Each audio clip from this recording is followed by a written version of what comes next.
Hello student, आज हम class 8 science chapter 2 micro organism friend and foe को explain करेंगे। Let us start. Micro organism is a terms used for a living things that is too small to be seen with the naked eye. Micro organism बहुत ही छोटे living things होते हैं जिनको हम अपनी नेक्ड आई से नहीं देख सकते हैं। माइक्रो ऑर्गेनिज्म और microbes are all around us. Micro organism या इसी को हम माइक्रोब्स भी बोलते हैं, ये हमारे चारों तरफ पाए जाते हैं। Microscopes of different magnification have been used to observe these small organism.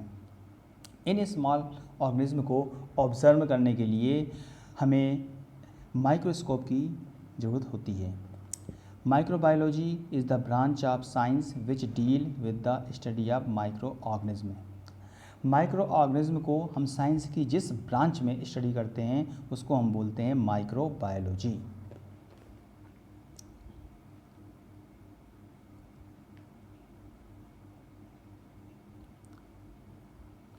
Next है classification of micro organism. Micro organism में be single celled like bacteria, some algae and protozoa और multi cellular such as algae and fungi. Micro organism can be classified into 5 major groups. Micro organism को हम 5 major group में divide करते हैं। First है bacteria, second है virus, third है algae और फोर्थ है फंजाई और फिफ्थ है protozoa. Bacteria, they are small unicellular organism. ये बहुत छोटे यूनिसेलुलर ऑर्गेनिज्म होते हैं। मतलब यूनिसेलुलर मीन्स होता है जो एक सेल से ही मिलकर बने होते हैं, जिनमें सिर्फ एक ही सेल पाई जाती है और उनकी सभी एक्टिविटीज़ जो होती हैं एक ही सेल के अंदर ही होती हैं। दे आर फाउंड एवरीवेयर, ये सभी जगह पाए जाते हैं। इन एयर, हवा में भी पाए जाते हैं। इन वाटर में भी हैं। इन हॉट स्प्रिंग, गर्म जो झरने होते हैं उसमें भी पाए जाते हैं। इन सॉइल, मिट्टी में। Inside the body of living organism such as human, pigs etcetera. और जितने भी लिविंग ऑर्गेनिज्म हैं जैसे कि ह्यूमन्स हो गए, पिग्स हो गए, इनके अंदर भी ये पाए जाते हैं। They move with the help of flagella which are hair like structure. ये फ्लैजिला के द्वारा ये मूव करते हैं और फ्लैजिला जो होता है वो एक हेयर लाइक स्ट्रक्चर होता है। Bacteria are classify into 4 type based on their shapes. Bacteria को उनके शेप्स के अकॉर्डिंग उनको 4 टाइप्स में बांटा गया है। They can make their on food, obtain food from outside, feed on dead और डिकेइंग मैटर और live in the body of host. ये अपना भोजन खुद भी बना सकते हैं या बाहर से प्राप्त कर सकते हैं या किसी सड़े गले जो मैटर्स होते हैं उससे भी ये प्राप्त कर सकते हैं या किसी होस्ट की बॉडी से भी प्राप्त कर सकते हैं। They need moist atmosphere and moderate temperature for growth. इनको ग्रोथ के लिए मॉइस्ट एटमॉस्फेयर मतलब नमी युक्त वातावरण चाहिए और moderate temperature. Moderate temperature means न ज़्यादा ठंड हो और न ज़्यादा गर्मी हो, उसमें ये अपने आप को ग्रोथ कर सकते हैं। Under favourable condition bacteria reproduce very fast by a process called binary fission. ये जो है फेवरेबल कंडीशन जब आ जाती है यानी कि अनुकूल परिस्थितियाँ जब आ जाती हैं तो ये बाइनरी फिजन के द्वारा बहुत ही तेज़ी से रिप्रोड्यूस करते हैं। 1 से 2 हो जाते हैं, 2 से ये 4 हो जाते हैं, 4 से फिर 16 हो जाते हैं, ऐसे ये रिप्रोड्यूस होते हैं। A number of bacteria cause disease to the animals, plants and human beings whereas some bacteria are very useful. बहुत से बैक्टीरिया हैं जो एनिमल्स में, प्लांट्स में और ह्यूमन में रोग फैलाते हैं और कुछ बैक्टीरिया ऐसे भी होते हैं जो हमारे लिए यूज़फुल होते हैं जैसे कि लैक्टोबैसिलस और राइजोबियम बैक्टीरिया। ये लैक्टोबैसिलस बैक्टीरिया जो होता है ये दूध से दही बनाने का काम आता है और राइजोबियम बैक्टीरिया जो है ये सॉइल में नाइट्रोजन फिक्सेशन का काम करता है जिससे कि हमारे सॉइल को नाइट्रोजन की कमी नहीं होने पाती। Typhoid, tuberculosis, cholera are some bacterial disease. और कुछ जो हार्मफुल बीमारियां हैं जैसे कि टाइफाइड, ट्यूबरकुलोसिस, कॉलरा, ये सब बीमारियां जो हैं ये बैक्टीरिया से ही होती हैं। अब नेक्स्ट है viruses. They are extremely small and can be studies only with an electron microscope. ये बहुत ही छोटे होते हैं, इनको सिर्फ हम इलेक्ट्रॉन माइक्रोस्कोप से भी माइक्रोस्कोप से ही इसको देख सकते हैं। ये बैक्टीरिया से भी छोटे होते हैं।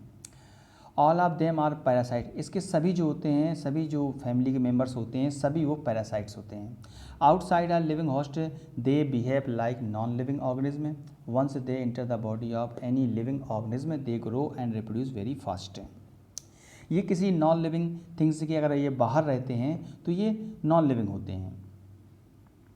Once they enter the all of them are parasite, outside are laying host, they behave like non-living organism. Once they enter the body of any living organism they grow and reproduce very fast. इसकी सभी जो family के members होते हैं सब parasites होते हैं। ये किसी होस्ट के अगर ये बाहर रहते हैं, उसके संपर्क में नहीं आते हैं, उसके कांटेक्ट में नहीं आते हैं, तो ये नॉन लिविंग होते हैं। और जैसे ही ये किसी लिविंग थिंग्स के कांटेक्ट में आते हैं तो ये लिविंग थिंग्स हो जाते हैं और वहाँ पर बड़ी तेज़ी से ये रिप्रोड्यूस होना शुरू कर देते हैं। They need a living cell to grow and for nutrition, ये लिविंग सेल पे ही ग्रो करते हैं और उसी से न्यूट्रिशन प्राप्त करते हैं। They are the agent of disease and cause a variety of disease, ये कई प्रकार की बीमारियाँ जो हैं ये प्लांट्स में भी फैलाते हैं और एनिमल्स में भी फैलाते हैं, जैसे common cold, measles, polio, AIDS, swine flu etcetera. अभी हाल में जो कोरोना वायरस फैल रहा है वो भी वायरस ही होता है, वो भी कांटेक्ट से ही फैलता है। Algae, they are the most primitive and simple plant like organism, ये पहले के ऑर्गेनिज्म होते हैं और बहुत ही सिंपल प्लांट की तरह होते हैं, जैसे प्लांट होते हैं वैसे ही होते हैं ये। They make their own food with the help of chlorophyll present in them, इनमें क्लोरोफिल पाया जाता है, जिसकी वजह से ये अपना फूड जो है खुद बना लेते हैं। They are found in moist place, ये ज़्यादातर जो होते हैं नमी युक्त वातावरण में पाए जाते हैं या नमी युक्त जगह पे पाए जाते हैं। Some of them are so small that they can be seen only under a microscope, और इनमें से कुछ जो होते हैं एल्गी वो बहुत ही स्मॉल होते हैं, जिसको हम सिर्फ माइक्रोस्कोप के द्वारा ही देख सकते हैं, जैसे spirogyra. While some of them are so big, और उनमें से कुछ जो होते हैं बहुत बड़े होते हैं, that they can be seen with the naked आई, जिनको हम अपनी नेक्ड आई से नहीं देख सकते हैं, जिसको हम अपनी नेक्ड आई से देख सकते हैं, जैसे कि fucus. Only some of the algae are unicellular, और कुछ एल्गी जो होते हैं यूनिसेलुलर होते हैं, मतलब एक ही सेल के बने होते हैं, जैसे chlamydomonas. Most of the algae are multicellular, और कुछ जो एल्गी होते हैं वो मल्टी सेलुलर होते हैं, जैसे spirogyra. Okay, phytoplanktons are free floating algae, they are the base of all food chains and web of aquatic organism. Phytoplanktons जो होते हैं ये फ्री फ्लोटिंग एल्गी होती है, मतलब पानी में तैरने वाली, ये तैरती रहती है एल्गी। आपने देखा होगा तालाबों में हरे रंग का पूरा उसकी अपर सरफेस जो होती है हरे रंग की हो जाती है, वो फाइटोप्लैंक्टन एल्गी ही होती है। They reproduce by binary fission but a few also reproduce by sexual means, ये ज़्यादातर बाइनरी फिजन से ही रिप्रोड्यूस होते हैं और कुछ जो हैं वो सेक्सुअल रिप्रोडक्शन द्वारा ही क्या होते हैं, रिप्रोड्यूस होते हैं। The blue green algae have the ability to fix nitrogen gas, और जो ब्लू ग्रीन एल्गी होती है ये नाइट्रोजन फिक्सेशन का काम करती है।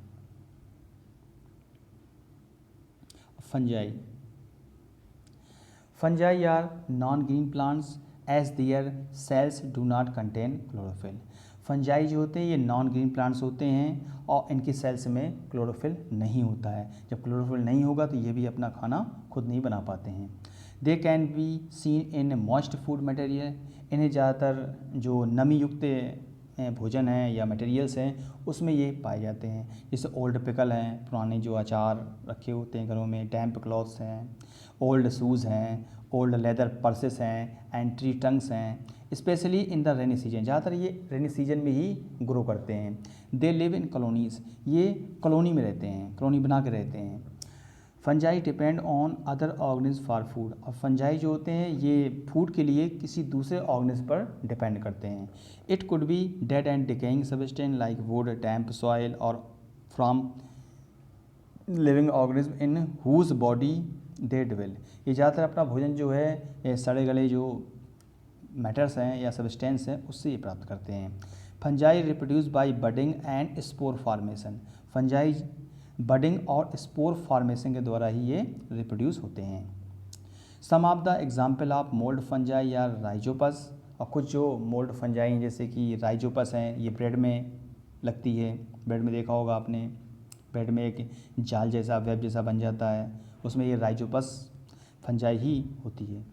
Penicillium and aspergillus, they cause disease such as ringworm and athlete's foot, ये रिंगवार्म डिसीज फैलाते हैं और एथलीट फूड फैलाते हैं। रिंगवार्म होते हैं दांत की बीमारी, यही फैलाते हैं, फंजाई फैलाते हैं। और एथलीट फूड, इसमें क्या होते हैं, पैरों में सूजन आ जाती है और पैरों में चोट, काफ़ी ज़्यादा पैरों में स्वेलिंग होती है और पैरों में चकते टाइप के पड़ जाते हैं। Protozoa, they are single celled and smallest of the microbes, ये सिंगल सेल के बने होते हैं और सबसे छोटे माइक्रोब्स होते हैं। They live mostly in water, ये ज़्यादातर वाटर में ही रहते हैं, but some live in the soil too, लेकिन कुछ सॉइल में भी रहते हैं। They obtain their nutrition by living inside the body of host as a parasite, some obtain nutrition from dead and decaying matter as saprophyte, ये अपना भोजन जो है ये किसी लिविंग ऑर्गेनिज्म की बॉडी में पैरासाइट के रूप में प्राप्त कर सकते हैं, या some obtain nutrition from dead and decaying matter as saprophyte, और कुछ जो होते हैं वो सड़े गले जो मैटर्स हैं उसमें सैप्रोफाइट के रूप में न्यूट्रिशन प्राप्त कर सकते हैं। Only Euglena has chlorophyll and prepare it's on food, सिर्फ इसमें यूग्लिना एक ऐसा होता है जो जिसमें क्लोरोफिल पाया जाता है जो अपना भोजन खुद बना सकता है। Protozoans reproduce by binary fission, budding and spore formation, protozoan जितने भी प्रोटोजुअन्स होते हैं ये बाइनरी फिजन, बडिंग और स्पोर फॉर्मेशन के द्वारा ही रिप्रोड्यूस होते हैं। Disease like dysentery and malaria are caused by protozoa, बीमारियां जैसे कि डाइसेंट्री और मलेरिया ये प्रोटोजुआ के द्वारा ही होती है। ये देख रहे हैं आप फिगर में, अमीबा है ये, पैरामीशियम, अमीबा, पैरामीशियम, ट्रिप्नोसोमा और यूग्लिना, ये सब प्रोटोजुअन्स होते हैं।